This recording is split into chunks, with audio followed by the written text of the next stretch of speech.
Puji Tuhan, saat ini kita boleh bersama-sama kembali menyaksikan 5 Minutes Devotion. Puji Tuhan, saat ini kita akan mendengarkan sedikit renungan dari Evangelis Mulia Wongdi. Nah, sebelum kita menyaksikan, mari kita bersama-sama berdoa. Terima kasih Tuhan Yesus untuk segala kebaikan-Mu. Sungguh kami bersyukur Tuhan kalau kami boleh kembali menyaksikan 5 Minutes Devotion di hari ini Tuhan.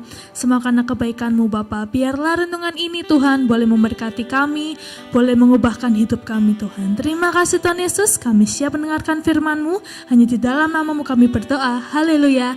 Amin. Selamat menyaksikan, Tuhan Yesus memberkati.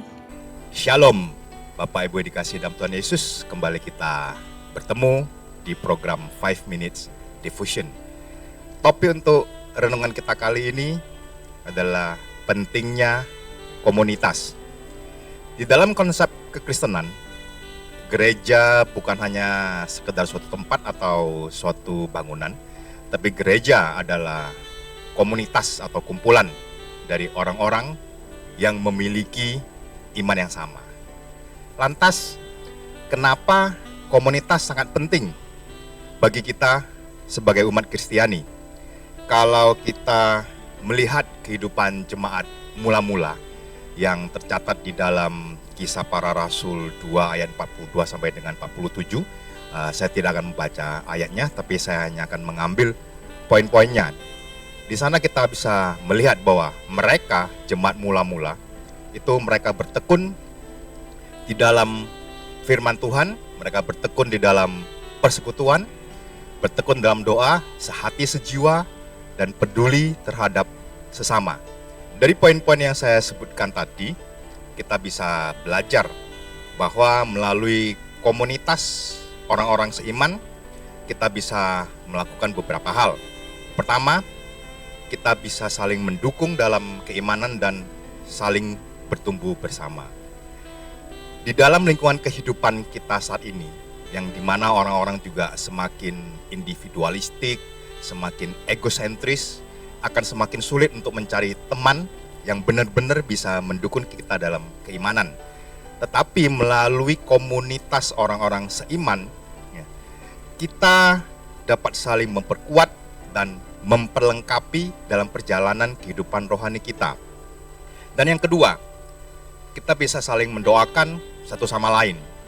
Di dalam komunitas orang-orang seiman, kita bisa saling mendoakan, kita bisa saling menguatkan, saling menopang, serta berbagi beban pada saat kita menghadapi tantangan ataupun masalah.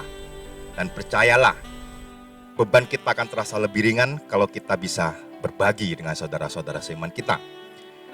Dan yang ketiga, kita bisa mempunyai kesatuan hati dan roh.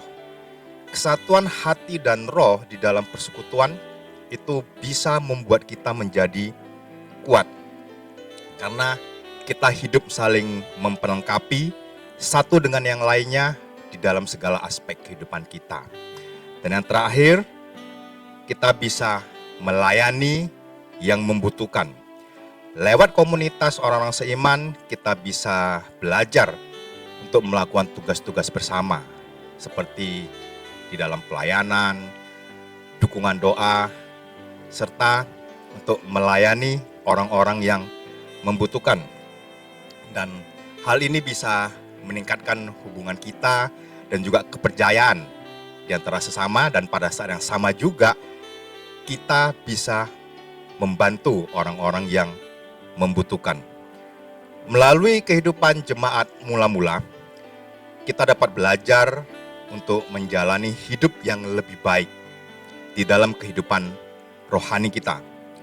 Oleh sebab itu, jangan sia-siakan kesempatan untuk ikut terlibat dalam komunitas Kristiani dan berpartisipasi untuk mengembangkan dan menguatkan hubungan kita dengan Tuhan dan juga dengan sesama. Dan sebagai penutup, saya akan mengutip dari Ibrani 10 ayat 25, demikian firman Tuhan. Janganlah kita menjauhkan diri dari pertemuan-pertemuan ibadah kita, seperti dibiasakan oleh beberapa orang. Tetapi, marilah kita saling menasihati dan semakin giat melakukannya menjelang hari Tuhan yang mendekat. Itulah dari akhir dari rendungan kita pada kali ini. Mari kita tutup dengan doa. Terima kasih Tuhan atas segala kebaikan-Mu dalam kehidupan kami. Terima kasih untuk kebenaran firman-Mu Tuhan. Kami mau terus untuk belajar di dalam firman-Mu Tuhan. Dan kami mau turut serta terlibat di dalam pertemuan ibadah. Sehingga kehidupan rohani kami semakin bertumbuh Tuhan. Terima kasih Bapa. Kami serahkan doa kami hanya dalam satu nama, Tuhan Yesus Kristus. Haleluya. Amin.